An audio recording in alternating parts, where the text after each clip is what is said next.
সুন্দরবনে পুকুরে মিলল অস্ত্র ভান্ডার। তৃণমূল নেতা যাকে কয়েকদিন আগে গ্রেফতার করেছিল পুলিশ, অঙ্কন মণ্ডল, সেই তৃণমূল নেতার বাড়ির পাশের পুকুরে আগ্নেয়াস্ত্র এবং কার্তুজের সন্ধান মিলেছে। সুন্দরবনের কুমিরমারিতে পুকুরে অস্ত্র ভান্ডার।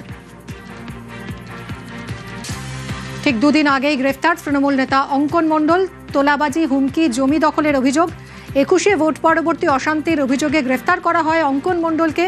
আর এই অঙ্কন মণ্ডলকে জেরাতেই পুকুরে আগ্নেয়াস্ত্র লুকোনোর কথা স্বীকার।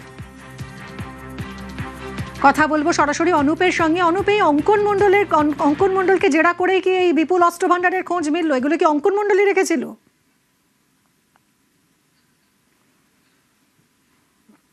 দেখো মিমি, যেটা আমরা পুলিশ সূত্রে জানতে পারছি যে গত কয়েকদিন আগেই কিন্তু এই যে হচ্ছে সুন্দরবন কোস্টাল থানার কুমিরমারি এলাকার যে তৃণমূল অঞ্চল সভাপতি অঙ্কন মণ্ডল, তাকে কিন্তু গ্রেপ্তার করা হয়েছিল এবং গ্রেপ্তার করার পরে তাকে কিন্তু পুলিশ তাদের নিজেদের হেফাজতে নেওয়ার জন্য আলিপুর আদালতে কিন্তু আবেদন করেছিল। সেই মতন কিন্তু আলিপুর আদালত থেকে তাকে নিজেদের হেফাজতে পুলিশ নেয়। তারপরে কিন্তু তাকে জিজ্ঞাসাবাদ করা হয়।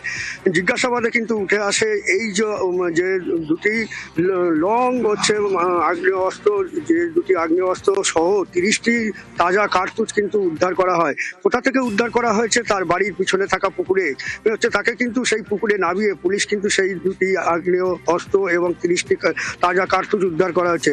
তার বিরুদ্ধে অভিযোগ ছিল এলাকায় সন্ত্রাস ছড়ানো, এলাকার মানুষদের ভয় ভীতি দেখানো, এবং 2021-এ যে পোস্টপল ভায়োলেন্ট হয়েছিল সেখানে কিন্তু তার নামেও কিন্তু অভিযোগ করা হয়েছিল।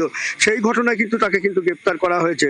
পালাবদলের পরে কিন্তু চেষ্টা করেছিল সেই অঙ্কন মণ্ডল এলাকা ছেড়ে পালিয়ে যাওয়ার, কিন্তু পুলিশ কিন্তু তৎপরতার সঙ্গে কিন্তু তাকে কিন্তু গ্রেপ্তার করেছিল। তারপরে কিন্তু পুলিশ জানতে পারে তার কাছে আগ্নেয়াস্ত্র রয়েছে এবং সেই ঘটনায় কিন্তু তাকে কিন্তু নিজেদের হেফাজতে নেয়।